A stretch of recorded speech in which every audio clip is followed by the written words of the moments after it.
Good morning to all of you guys. This is Kailash Sharma and you are watching YouTube channel of Sikar Academy Rawat sir. एक बार फिर से स्वागत है आपका हमारे YouTube channel पर। अब लोग क्लास 10 की साइंस को कंटिन्यू कर रहे थे और आज अपना उससे नेक्स्ट पार्ट अपने स्टार्ट करेंगे। स्टार्ट करने से पहले इस YouTube चैनल पर जो कोई भी नया है वो इस चैनल को सब्सक्राइब कर ले और अपने क्लासमेट्स को, अपने फ्रेंड्स को क्लास का लिंक शेयर करना ना भूलें। Understand guys?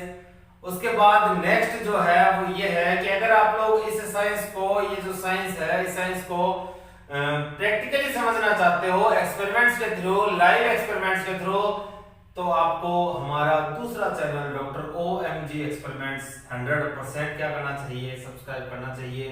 तो आपको इसका डिस्क्रिप्शन का, उसका कमेंट, उसका जो लिंक है वो डिस्क्रिप्शन में मिल जाएगा और हमारे दूसरे चैनल को भी सब्सक्राइब जरूर कीजिए। इसके बाद अब चलते हैं अपने स्टडी।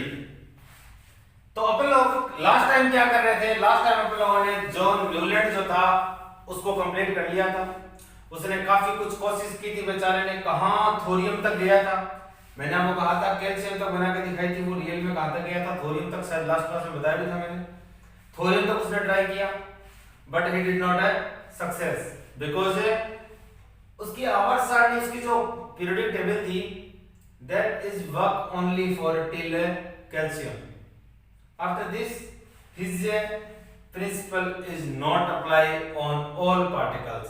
तो इसलिए इसके बाद अपने आगे बनाते ही नहीं, तो वो बेचारा क्या हो गया? फेल हो गया। उसके बाद एक और था जिसका नेम था लोथरमेयर। क्या था? लोथरमेयर। उसने ग्राफ से ग्राफ से क्या किया था?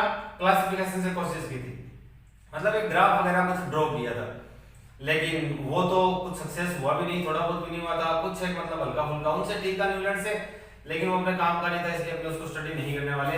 अपना है नेक्स्ट है मेंडलीफ। आप लोथरमेयर जो नेक्स्ट +1 में क्या करेंगे? अपने स्टडी करेंगे उसको। नेक्स्ट जो ट्राई किया था वो किया था किसने? मेंडलीफ ने। किसने गाइस?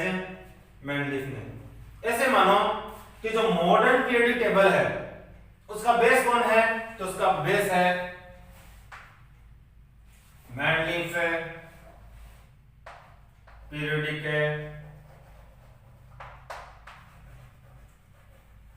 टेबल। Understand guys? उसका बेस यही है, तो आपको उसको ढंग से समझना पड़ेगा। चलते हैं इसको समझते हैं। इसने क्या किया था? First of all he arrange the elements in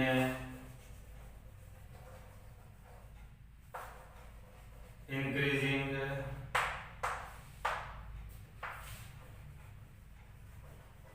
order of their atomic weight। यानी कि ये इनकी सबसे बड़ी गलती थी। ये लोग क्या करते जा रहे थे? एटॉमिक वेट को स्टडी करते जा रहे थे, एटॉमिक वेट के बेस पे क्या करते जा रहे थे? अरेंज करते जा रहे थे, और ये इनकी सबसे बड़ी गलती थी। He arranged the elements in increasing order of their atomic weight। ये इसकी फर्स्ट क्या थी? क्वालिटी थी। इसी बेस पे इसने एक प्रिंसिपल दिया था और प्रिंसिपल काफी इंपॉर्टेंट है। ये प्रिंसिपल काफी इंपॉर्टेंट है। क्या कहेंगे? The chemical and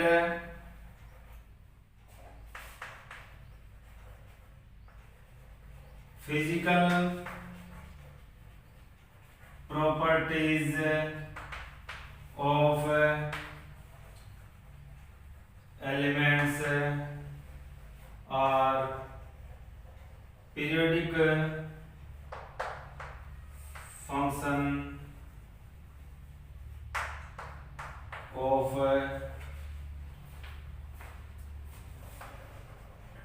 their atomic weight। Understand guys? ये इनका काफी इंपॉर्टेंट था। इन्होंने कहा था कि जो केमिकल और फिजिकल प्रॉपर्टीज होती है ये रियल में रिलेटेड किससे होती है? ये रिलेटेड होती है इसके एटॉमिक वेट से, और ये इनकी सबसे बड़ी गलती थी। और हेनरी मोजले ने ये सबसे अच्छा काम किया था मॉडर्न पीरियड टेबल में, he arranged the particles on the basis of their atomic number।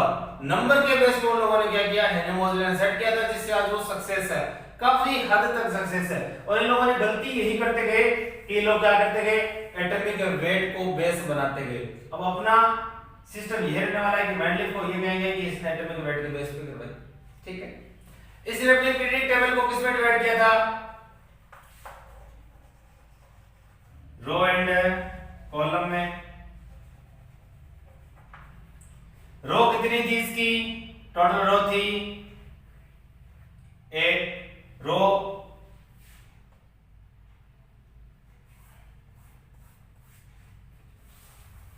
रो इस तरह होगी गाइस, ये वाली, तो ये वाली टोटल रो जो थी वो कितनी थी, 6 ही थी, और जो कॉलम थे वो टोटल कितने थे, 8 थे, यानी ये वाली कितनी थी, ये वाले कितने थे, टोटल 8 थे, अंडरस्टैंड। रो कितने थे, 6 थी, और कॉलम कितने थे, 8 थे। इसके बाद चलते हैं अपने नेक्स्ट फोर्थ। इन्होंने क्या किया था, इन्होंने यहां तक जो कॉलम के अंदर पार्टिकल्स थे उनके लिए ये भी बताया कि वो ऑक्साइड किस तरह फॉर्म करेंगे, यानी कि किस तरह की केमिकल बॉन्डिंग ऑक्साइड में करेंगे और किस तरह की केमिकल बॉन्डिंग हाइड्राइड में करेंगे। तो इन्होंने क्या एक्सप्लेन किया था साथ में, he also explained the formation of oxide and hydride by the elements present in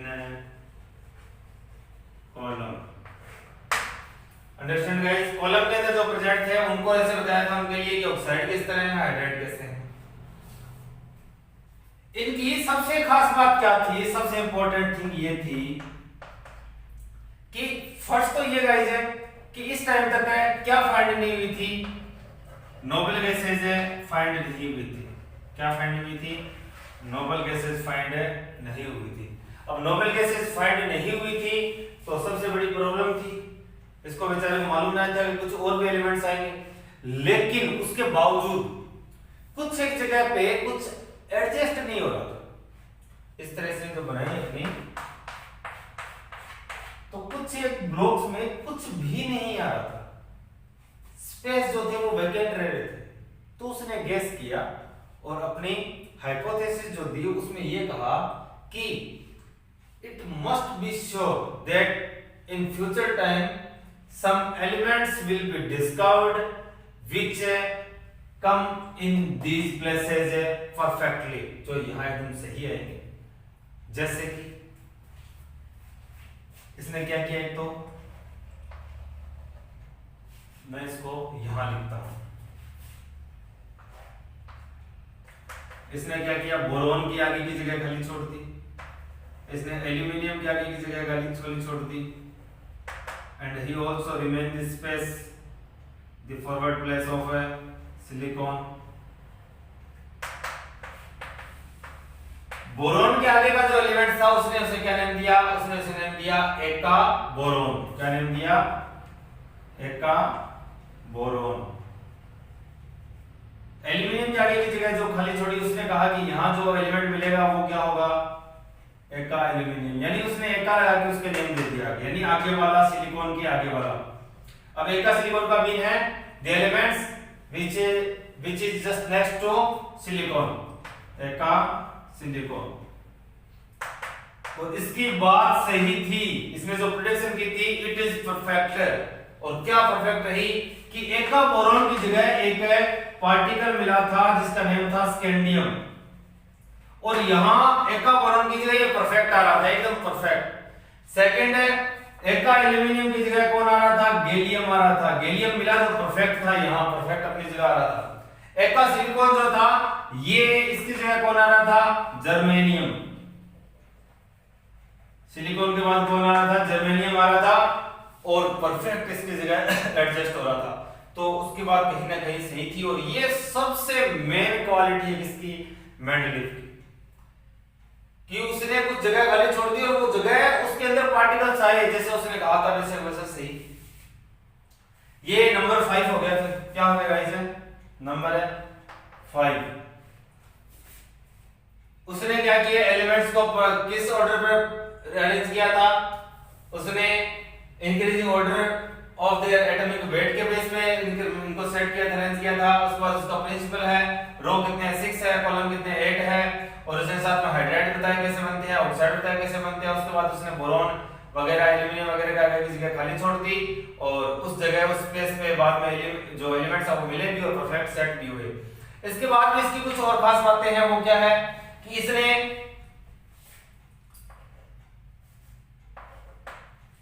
जैसे कि आयोडीन है, आयोडीन में कितना होता है एटॉमिक वेट 126.9 और टेलुरियम है 126.7। अब आयोडीन जो है वो बताओ आप पहले रखा जाना चाहिए या फिर बाद में, इन दोनों को रिलेटिवली आप स्टडी करो। तो पहले कौन सा रखा जाना चाहिए, आयोडीन या टेलुरियम?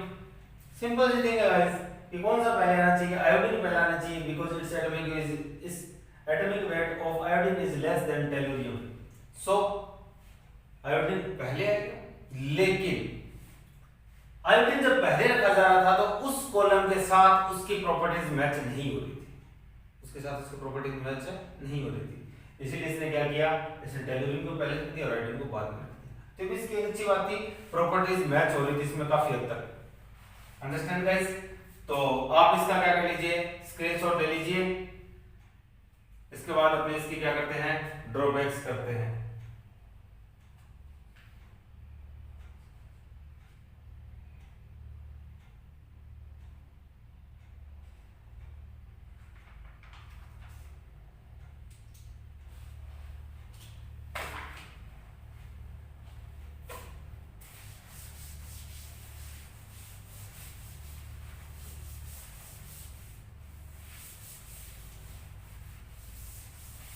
और यहां तक ये भी गाइस कि ये जो इसके रोज जो थी, टोटल रो जो थी कितनी थी, 6 थी। इन्हें और आगे भी डिवाइड किया जा रहा था, इन्हें और भी आगे डिवाइड किया जा रहा था, आगे डिवाइड हो रही थी।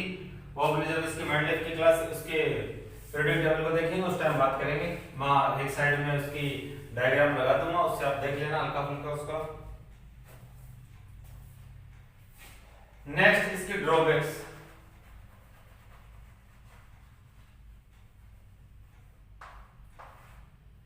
ड्रॉबैक्स इसकी मेन तो ये थी कि अब इसने कह दिया कि एक असेंडिंग ऑर्डर है, इंक्रीजिंग ऑर्डर है, लेकिन ये पूरी तरह ठीक है, इसने प्रॉपर्टीज मैच करवाने के लिए एडजस्ट कर दिया, लेकिन क्या ये सही था क्या पूरी तरह? कहीं ये पहले आ रहा था कुछ ही, कहीं कुछ बाद में आ रहा था, तो ऐसा ये सही नहीं होने की वजह से ये सबसे बड़ी प्रॉब्लम रही।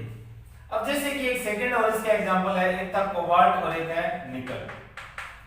कोबाल्ट जो होता है इसका होता है 58.93 और इसका होता है 58.767। तो पहले कौन सा आना चाहिए, आप कहोगे निकल पहले आना चाहिए। कौन सा पहले आना चाहिए, निकल पहले आना चाहिए, कोबाल्ट बाद में आना चाहिए, लेकिन इसने क्या कर दिया, निकल को बाद में लिख दिया, बिकॉज वही प्रॉपर्टीज का फंडा, ये सॉरी 7-1 होता है परफेक्ट। तो ये मतलब कुछ प्रॉब्लम थी कि इसका जो सेकंड असेंडिंग ऑर्डर था वो परफेक्टली क्या नहीं हो रहा था, सेट नहीं हो रहा था। तो ये ड्रॉबैक नंबर 1। ड्रॉबैक नंबर 2, अब इसने क्या करा था, कुछ एक जगह मैग्नीज को किसके साथ लगा था, ब्रोमीन के जगह साथ, and manganese is a metal और ब्रोमीन क्या है, ब्रोमीन नॉन मेटल है, तो इन दोनों को ये साथ रख रहा था, ये तो बात कहीं सेट नहीं होती। तो ये सबसे बड़ी ड्रॉबैक थी इसकी। थर्ड, ये किसको एडजस्ट नहीं कर पाया था, हाइड्रोजन को एडजस्ट नहीं कर पाया था। किसको एडजस्ट नहीं कर पाया था, हाइड्रोजन को, क्योंकि हाइड्रोजन को इसने सबसे पहले रखा यहाँ, और हाइड्रोजन नीचे क्या थे, मेटल, और हाइड्रोजन क्या है, नॉन मेटल, तो हाइड्रोजन को एडजस्ट नहीं कर पाया। नंबर 4, फोर्थ जो रिलेटेड है वो रिलेटेड है किससे? आइसोटोप से। किससे? आइसोटोप से। अब अपने बात करते हैं पहले आइसोटोप क्या होते हैं। हालांकि आप लोगों ने 9th क्लास में आइसोटोप पढ़ चुके हैं कि आइसोटोप क्या होते हैं, अपने फिर से एक बार देख लेते हैं कि कुछ इस तरह के एलिमेंट्स होते हैं, कुछ इस तरह के एलिमेंट्स होते हैं जिनमें प्रोटॉन तो सेम होता है लेकिन न्यूट्रॉन जो है वो डिफरेंस होता है, यानी कि the atom of same element which atomic number is same but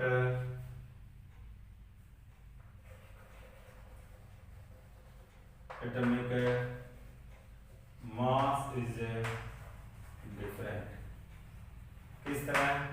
जैसे 6C12 है और 6C14 है, दो तरह के कार्बन एटम होते हैं, उनमें से दोनों का एटॉमिक नंबर कितना होता है? 6 होता है, लेकिन एटॉमिक मास क्या होता है? 12 और 14 होता है। अलग अलग मास होता है। इनकी केमिकल प्रॉपर्टीज एक जैसी होती है गाइस, इनकी केमिकल प्रॉपर्टीज क्या होती है? एक जैसी ही होती है। अब केमिकल प्रॉपर्टी एक जैसी होती है इसलिए एक साथ ही आने चाहिए, लेकिन इनका एटॉमिक नंबर तो सेम है। अब atomic number same, atomic number के बेस पे होता तो ये 6 वाली जगह पे दोनों ही आ जाते हैं, ये एटॉमिक नंबर 6 वाले यहां आएंगे तो दोनों ही आ जाते, लेकिन इसने तो एटॉमिक वेट के बेस पे बनाई थी इसीलिए पहले लिखा गया और ये आगे लिखा गया। तो ये तो इनकी प्रॉपर्टी सेम, अलग अलग कैसे जा सकते हैं? तो ये सबसे बड़ी प्रॉब्लम रही आइसोटोप्स की। हाइड्रोजन भी होता है गाइस, एक होता है 1s1 1s2 1h3, ये भी क्या है? हाइड्रोजन के क्या है गाइस? हाइड्रोजन के आइसोटोप्स। ये अपना हाइड्रोजन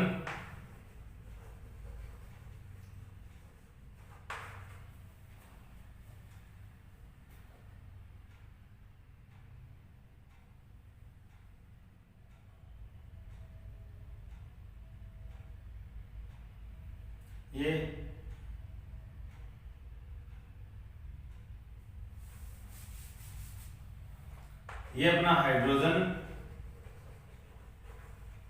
और इसे क्या बोलते हैं? प्रोटियम। क्या बोलते हैं? प्रोटियम। PROTIUM, protium. ये है ड्यूटेरियम और ये क्या है? ट्राइटियम। एक बात ध्यान रखना गाइस कि हाइड्रोजन के अंदर प्रोटॉन होता है 1, इलेक्ट्रॉन होता है 1 एंड न्यूट्रॉन क्या होते हैं? क्या कहा? 1। It means you are wrong. Neutron कितने होते हैं? 0। It is the only one element on this earth which have number of neutron is 0। understand guys? तो ये थोड़ा सा क्या है? इंपॉर्टेंट रहता है। ऐसा ही एक क्या होते हैं? आइसोबार होते हैं, लेकिन आइसोबार की एटॉमिक के नंबर तो क्या होते हैं? डिफरेंट होते हैं। एटॉमिक मास क्या होता है? सेम होता है। अंडरस्टैंड? ये आइसोटोप्स का टॉपिक है। अपना आइसोटोप से वो अपना ऑलरेडी कर लिए, आइसोबार आगे देखेंगे कभी। अपने सिलेबस के अकॉर्डिंग चल रहे हैं, कोई कोचिंग क्लास की बात नहीं चल रही है, अपने सिलेबस के अकॉर्डिंग ही स्टडी करेंगे। तो ये आइसोटोप यहां कंप्लीट हो जाते हैं। और इसके साथ टोटल 4 ड्रॉबैक्स कर लिए अपना, और इसकी मैंडलिफ की इसने असेंडिंग ऑर्डर जो है वो ढंग से वर्क नहीं कर रहा था, इसने अलग अलग एलिमेंट्स वाली प्रॉपर्टीज को साफ कर दिया, हाइड्रोजन को एडजस्ट नहीं कर पाया, आइसोटोप की प्रॉब्लम आई। ये हो गया कंप्लीट। इसके बाद अपने चलते हैं मॉडर्न पीरियोडिक टेबल।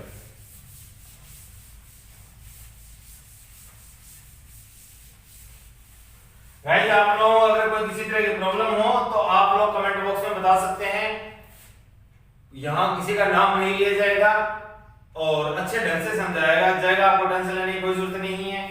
बस आप क्या कीजिए, हमारे साथ बने रहिए, मेहनत करिए और साथ में चैनल को शेयर सब्सक्राइब कीजिए, ज्यादा से ज्यादा शेयर कीजिए, जिससे ज्यादा से ज्यादा हम लोगों को एक इंस्पिरेशन मिले। बस यही है, और जिससे क्या हो कि ज्यादा से ज्यादा लोगों तक ये क्लासें पहुंच सके और हमारी जो हम मेहनत कर रहे हैं उसको कुछ सार्थकता मिले। तो बस आपका काम है शेयर करने का, लाइक करने का और कमेंट करने का, और साथ में स्टडी करने का। नेक्स्ट हम पढ़ रहे हैं modern periodic table. Modern periodic table जो है ये हेनरी मोजले ने बनाई थी। किसने बनाई है ये?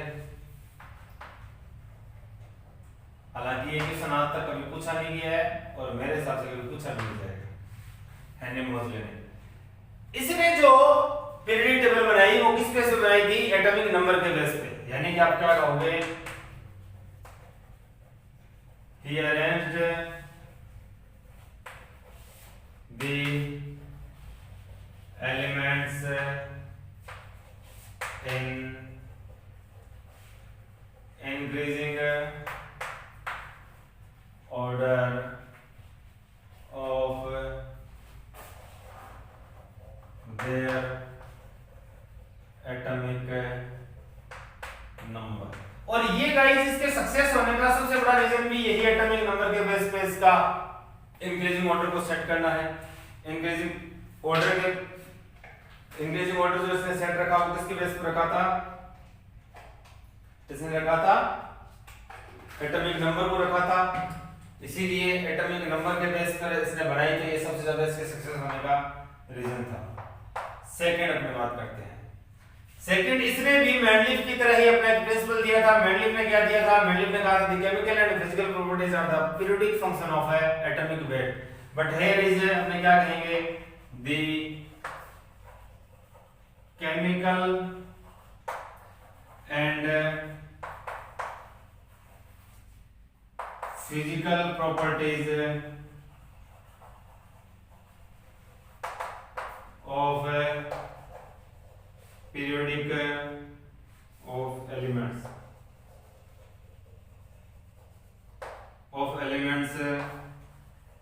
are क्या हो गया? The chemical and physical properties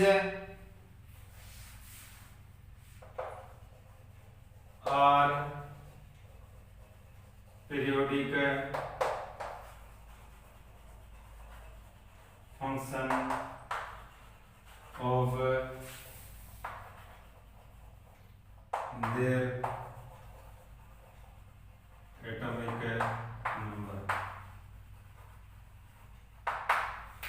वो क्या होता है कि गाइस सुबह से लगते हैं और यहाँ इस रूम को पूरा पैक करना पड़ता है। उस पैक करने के बाद यहाँ की लेट दिखाई पड़ती है। स्टार्टिंग की कुछ क्लासेस में आपने देखा होगा कि कुछ लेट नहीं आ पाई थी। उस टाइम तक थोड़ी सी रूम में भी प्रॉब्लम थी, दूसरे रूम में एडजस्ट कर रहे थे। फर्स्ट जो वीडियो थी उनके अंदर तो कुछ आवाज भी काफी ज्यादा इको थी, आवाज के अंदर साउंड काफी ज्यादा खराब था उनका। तो बाद में इस रूम को पैक किया, काफी छोटा रूम है ये। और यहाँ अगर हम लोग फैन ऑन करते हैं तो फैन की आवाज ज्यादा आएगी, इसलिए फैन को क्या रखते हैं? बंद रखते हैं। और सुबह से लगे पड़े हैं, पूरे थक जाते हैं और ये इतनी जबरदस्त है इस रूम के अंदर गर्मी हो जाती है। तो उस टाइम क्या होता है कि ये मतलब दिमाग ऐसे पता नहीं चलता कि क्या लिख रहे हैं क्या नहीं लिख रहे, इसीलिए पता नहीं चलते चलते क्या लिखा गया मालूम नहीं चला और बाद में देखना पड़ा दोबारा। तो ये केवल इतनी मेहनत दोस्तों आप लोगों के लिए है। बस आप लोग हमारे साथ रहिए, जबरदस्त मेहनत कीजिए ताकि हम लोग हमारे जो ये मेहनत है, हार्डवर्क जो है, इसको कुछ इससे मतलब हो कि हाँ हम लोगों ने कुछ अच्छा काम है किया है, कुछ इंस्पिरेशन मिल सके। तो आप लोग जबरदस्त मेहनत करते रहिए और साथ में ये चैनल वगैरह है इसको भी ग्रो करवाने में हेल्प कीजिए।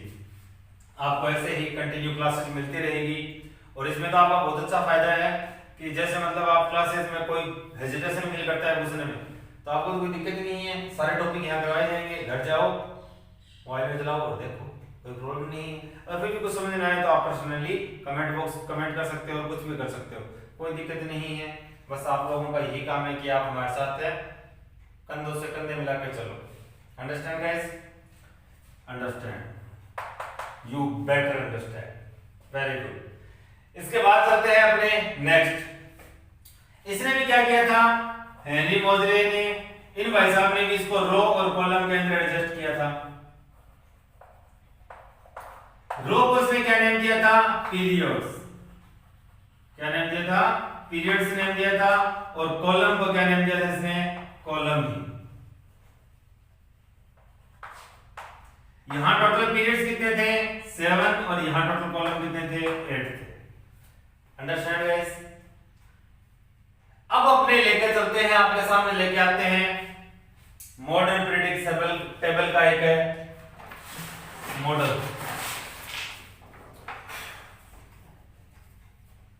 डस्टर कहां गया? डस्टर ये था।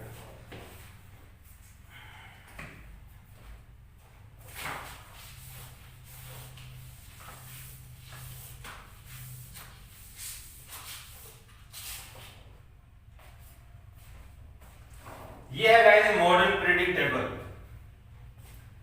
इस मॉडर्न प्रेडिक्टेबल में यहां लिखे दो, हाँ, इस मॉडर्न प्रेडिक्टेबल में दिखाई दे रहा है? Very good. इस मॉडर्न प्रेडिक्टेबल में क्या है कि ये वाले क्या है? कॉलम है। कितने हैं टोटल? 1 2 3 4 5 6 7 8 9 10 11 12 13 14 15 16 17 18। टोटल कितने हैं? 18 है। ये वाले क्या है? पीरियड्स हैं 1 2 3 4 5 6 7। और ये वाले कहोगे तो इनका भी बताएंगे कि ये है क्या।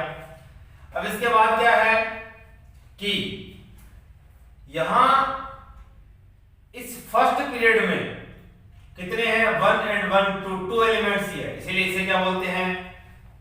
इसे बोलते हैं वेरी शॉर्ट पीरियड। क्या बोलते हैं गाइस? वेरी शॉर्ट पीरियड बोलते हैं। इसमें कितने हैं? 1 और 1 2 ही है, इसीलिए इसे क्या बोलते हैं?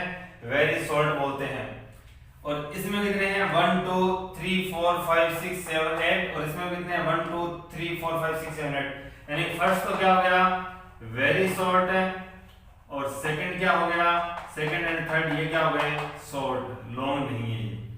नेक्स्ट में कितने हैं? यहां से लेकर यहां तक टोटल कितने हो गए? 18 हो गए। तो 18 कहां तक है? ओनली 5 तक है, फोर्थ एंड फिफ्थ। तो फोर्थ एंड फिफ्थ क्या हो गए? लॉन्ग हो गए। क्या हो गए? लॉन्ग। क्यों? क्योंकि इसमें 2 एलिमेंट्स है, इसमें 8 है, इसमें कितना हो गया? 18। अब चलते हैं नेक्स्ट पे। नेक्स्ट पे आप देखो कि ये वाला जो है यहां सीजियम, बेरियम, उसके बाद 57 पे यहां कौन आता है? ये यहां से स्टार्ट हो जाता है lanthanum, lanthanum, cerium, praseodymium, neodymium, promethium, ये सारे के सारे इसके बाद ये ऊपर वाले ये ओनली इस 6th पीरियड में आते हैं। ऊपर वाले कहां आते हैं? 6th पीरियड में। कहां से लेके 57 58 59 60 61 62 63 64 65 66 67 68 69 70 71 तक यहां, उसके बाद 72 73 इस तरह स्टार्ट हो जाते हैं। तो टोटल देखो कितने हो गए? 1 2 3 4 5 6 7 8 9 10 11 12 13 14 15 16 17 18 19 20 21 22 23 24 25 26 27 28 29 30 31 32। तो 6 में कितने हैं? 32। 6 में कितने हैं? 32। 7th में देखो यही हाल 7th का है। यहां एक्टिनम से लेके लास्ट लॉरेंसियम जो है वो यहीं आते हैं एक ही जगह। एक्टिनम से लेके लॉरेंसियम तक यहीं आते हैं 89 to 103। इसमें टोटल कितने हैं? 32 एलिमेंट्स हैं।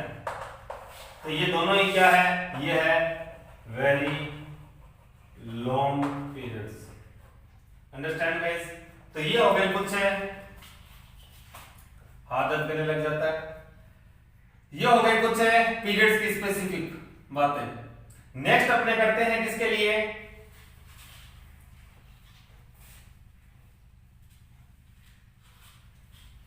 नेक्स्ट देखो अब अपने बात करते हैं कुछ ग्लोब्स की। अपने लिखते हैं इनका इलेक्ट्रॉनिक कॉन्फ़िगरेशन। क्या लिखते हैं? Electronic configuration. अब आप लोगों को मालूम होना चाहिए इलेक्ट्रॉनिक कॉन्फ़िगरेशन क्या होता है। इलेक्ट्रॉनिक कॉन्फ़िगरेशन क्या होता है? अगर आप लोगों को इलेक्ट्रॉनिक कॉन्फ़िगरेशन के बारे में मालूम नहीं है तो आप लोग कमेंट बॉक्स में कमेंट कर सकते हैं, मैं आपको नेक्स्ट क्लास के अंदर बता दूंगा। आई बात समझ में? जिन जिन को इलेक्ट्रॉनिक कॉन्फ़िगरेशन मालूम है कि क्या होता है, कैसे लिखा जाता है, वो कमेंट बॉक्स में क्या लिखेंगे? यस। और जिनको मालूम नहीं है वो कमेंट बॉक्स में क्या लिखेंगे? No sir I don't know about electronic configuration. तो आप लोगों का ये होमवर्क हो सकता है या फिर आप इसे कुछ भी कर सकते हो। ये आपको आज कमेंट बॉक्स में कमेंट करना है। अगर आपको मालूम है तो आप लिखोगे yes sir I know electronic configuration. और सेकंड अगर जिनको नहीं मालूम वो लिखेंगे no sir I don't know about electronic configuration. जिनकी वोटिंग ज्यादा हुई उनको अपने क्या करेंगे? समझाएंगे। अगर वोटिंग कम हुई तो नहीं समझाएंगे। यानी कि एक स्टूडेंट ने कह दिया कि हमें नहीं मालूम सर इलेक्ट्रॉनिक कॉन्फ़िगरेशन क्या होता है, तो हम समझाएंगे, घबराने वाली कोई बात नहीं है, सभी का यहाँ उतना ही इंपॉर्टेंस है। अंडरस्टैंड? तो आप लोगों को आज करना है ये अंडरस्टैंड, बताना है कि अगर आपको आता है या नहीं आता, ताकि हमें मालूम चले, उस बेस पे अपने नेक्स्ट आगे चले, फॉरवर्ड हो। अब फर्स्ट और सेकंड ग्रुप जो है, फर्स्ट एंड सेकंड ग्रुप जो है, इन्हें ग्रुप भी बोलते हैं। किसको बोलते हैं? कॉलम को। फर्स्ट और सेकंड कॉलम जो है, इन दोनों का आप इलेक्ट्रॉनिक कॉन्फ़िगरेशन लिखो तो इलेक्ट्रॉन किस में आते हैं? फर्स्ट और सेकंड वाले के लिए अस में आते हैं। किस में आते हैं? अस में। इसीलिए इन्हें क्या कहते हैं? S block elements. क्या कहते हैं? अस ब्लॉक एलिमेंट्स, फर्स्ट और सेकंड। सेकंड है ये 5th 6th 7th 8th 9th और 10th।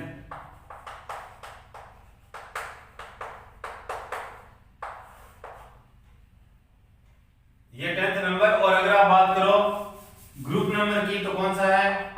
13 14 15 16 17 18। टोटल कितने हैं? 6 हैं। इन सभी का इलेक्ट्रॉनिक, यहां वाले जितने एलिमेंट्स हैं इनका आप क्या करो? इलेक्ट्रॉनिक कॉन्फ़िगरेशन लिखो इनका, तो किस में आएगा? पी ब्लॉक में आएगा। इसीलिए इन्हें क्या बोलते हैं? पी ब्लॉक एलिमेंट्स बोलते हैं। यहां वाले 3rd 4th 5th 6th 7th 8th 9th 10th 11th 12th, इनकी बात करो 3 to 12, तो इनमें इलेक्ट्रॉनिक कॉन्फ़िगरेशन लिखो तो लास्ट इलेक्ट्रॉन कहां आता है? लास्ट इलेक्ट्रॉन आता है किसमें? डी ब्लॉक में। इसीलिए इन्हें क्या बोलते हैं? D block elements. क्या बोलते हैं? D block elements. और ये वाले जो हैं इनका अगर आप इलेक्ट्रॉनिक कॉन्फ़िगरेशन लिखो तो इनके जो इलेक्ट्रॉन आते हैं वो किसमें आते हैं? अब ब्लॉक में। इसीलिए इसे क्या कहते हैं? अब ब्लॉक एलिमेंट्स। क्या बोलते हैं? अब ब्लॉक एलिमेंट्स। Understand guys? तो अस ब्लॉक के एलिमेंट्स कौन से हैं? पी ब्लॉक के कौन से हैं? डी ब्लॉक के कौन से हैं? S block elements, the elements in which configuration last electron come in s orbit, then it is known as s block elements. Like this, if last electron come in p orbit, then it is known as p block elements.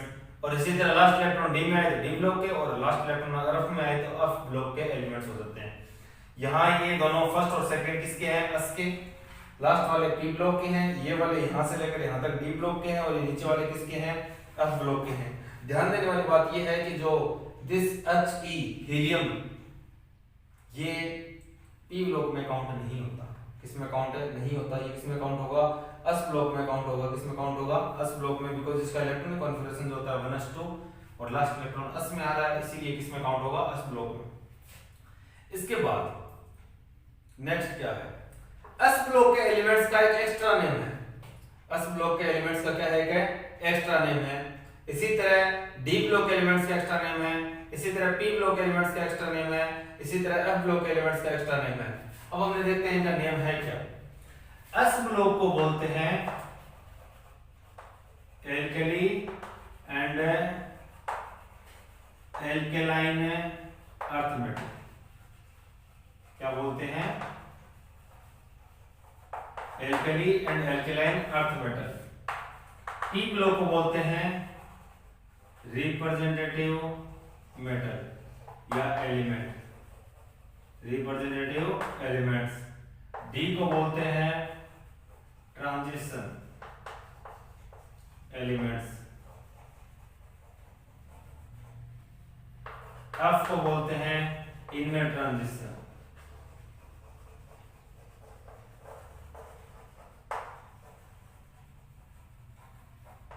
Understand guys? S का क्या name है? P का क्या name है? S को क्या बोलते हैं? Alkali and alkaline earth metal. P को बोलते हैं representative elements. D are known as transition elements and F are also known as inner transition elements. So these four groups of our atom, our modern periodic table. Now we are going to read about the next topic, and our next topic is now we see uranium.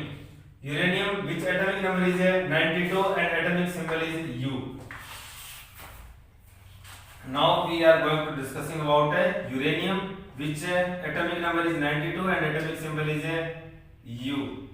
The elements that come after uranium, क्या लिखूं मैं? The elements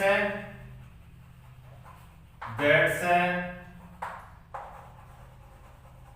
come after uranium are known as, इन्हें क्या बोलते हैं, para uranium. क्या बोलते हैं गाइस, पैरा यूरेनियम बोलते हैं। क्या बोलते हैं, पैरा यूरेनियम बोलते हैं। Uranium is a specific element because it is used in a large amount in nuclear plants and we can get energy with the help of uranium atom, and we also can get large amount of explosions with the help of uranium, plutonium, thorium. These all are elements. So the elements that comes after uranium are known as para-uranium. Understand guys? तो ये अपनी कुछ एक है modern periodic table की basic things थी जो अपने कर चुके हैं। अगर आप लोगों को इसमें से कुछ भी समझ में नहीं आया हो तो आप इसको भी आप क्या कर सकते हो, स्क्रीनशॉट ले लीजिए इसका। इसके अलावा आपको ये क्लास गाइस पूरी देखनी पड़ेगी क्योंकि मैंने काफी हद तक इस चार्ट के अंदर समझाया है इस मॉडर्न पीरियड टेबल को। अगर आप लोगों को ये कहीं भी समझ में नहीं आती है तो आप कमेंट बॉक्स में कमेंट कर सकते हैं, आपको फिर से बता दिया जाएगा। और इसके अलावा अगर आपको मैंने पहले बताया हमारे साइंस एक्सपेरिमेंट्स को लाइव स्ट्रीमिंग करना चाहते हैं, लाइव देखना चाहते हैं तो आप हमारे दूसरे चैनल डॉक्टर ओम जी एक्सपेरिमेंट्स को जरूर सब्सक्राइब कीजिए। उसका लिंक आपको डिस्क्रिप्शन बॉक्स में मिल जाएगा। और इसी के साथ आज के लिए धन्यवाद, मिलते हैं नेक्स्ट क्लास में। Stay home, be safe.